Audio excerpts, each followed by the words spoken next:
Coming up tonight on Fifth Third Business Beat, the man running LCA Vision defends his operation as he faces a potential takeover. Cintas loses a round in a California court over how much it owes its employees. There's a new group in charge of filling up all the empty spaces inside Tower Place Mall downtown. Business Courier staff reporter Lucy May reports on fundraising efforts by the Cincinnati USA Partnership. A local fitness trainer markets a portable tool she invented to help others stay fit. Chrissy Barr with Barr Corporate Strategies talks with Crystal Faulkner about succeeding in business in this poor economy. John Damasco talks about taking over as interim president of Vision 2015. Experts from Cincinnati Bell tell us how smartphones can change the way we do business. And Ron Whittakin sits down with Doug Bolton for Publishers Beat. Fifth Third Business Beat is brought to you in part by Fifth Third Bank, Cincinnati Bell, and Cincinnati United Contractors.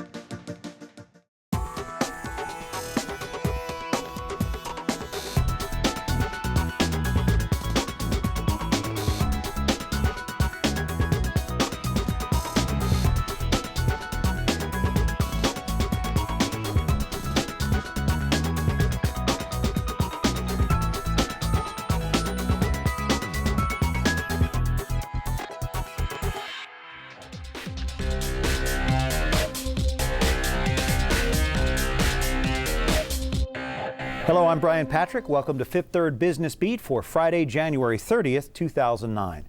On page one of the Business Courier this week, the man in charge at LCA Vision speaks out, defending the way he runs that business. Stephen Strauss is the CEO of the laser surgery provider, and over the next 2 months, shareholders will decide whether he'll continue to run the business. Strauss says since taking over the business, he's implemented training programs, established daily budgeting for every vision center, and expanded the medical advisory board. He wants to refine the marketing of the company, standardize patient care, and develop a lifetime vision model that promotes use of its centers for all kinds of eye care. We've managed our cash and our investments very conservatively. We have the staying power to survive, even in a protracted recession. We're a different company today, operating in a vastly different environment. The Jaffes relate to old times and an old business plan. They have no plan for the future. An investment group led by the company's founder, Dr. Stephen Jaffe, started buying up shares of LCA Vision in October. Jaffe, his son Craig, and former CFO Alan Buckey now own an 11% stake in the company. Jaffe says concerns expressed by doctors forced him to act.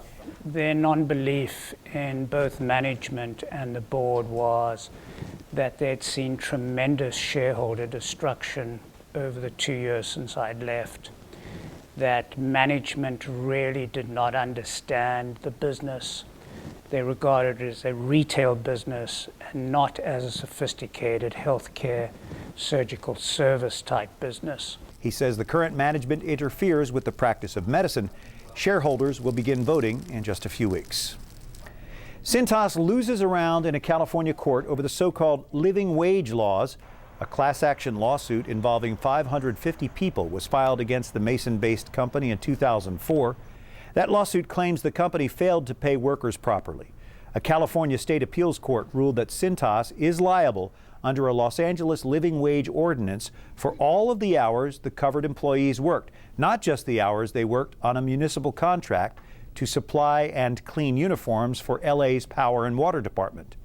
Employees worked at Cintas laundries outside the city limits, but performed services under a city contract that was terminated in 2004. The case will now go to a lower court for trial. Cintas has until Wednesday to petition the California Supreme Court for review. The company says it's reviewing the decision to determine its options. The man who used to run the city's bus system has a plan to build and operate streetcars in Cincinnati. Michael Setzer is listed as the lead contact person for a group called Cincinnati Streetcar Development Partners. It's one of 4 groups that responded to a city request for streetcar proposals. Setzer left Metro last March to become a regional vice president for a Chicago transportation company. Huff Realty is now in charge of leasing space in the Tower Place Mall downtown. The mall's owner, Long Island-based Northeastern Securities Development, shifted the leasing assignment to Huff from CB Richard Ellis after less than a year because the company felt it was time for a change. The 4th Street Mall used to house big-name retailers like Williams-Sonoma, Banana Republic, and Ann Taylor. Huff will now try to fill 35,000 square feet of space inside the mall and an additional 29,000 square feet across the street in the former Claussen store. Back to the front page of the Business Courier now, a story by Lucy May and Dan Monk on fundraising efforts by the Cincinnati USA Partnership. Lucy joins us to talk about that in this tough economy. How much is the USA Partnership trying to raise, and has it met its goal? Well, this is the first year of the partnership's 5-year funding cycle, and they were hoping to raise about $5.2 million this year. They raised about $4.3 million, so they came up about $1 million short. So what does that shortfall mean for the area?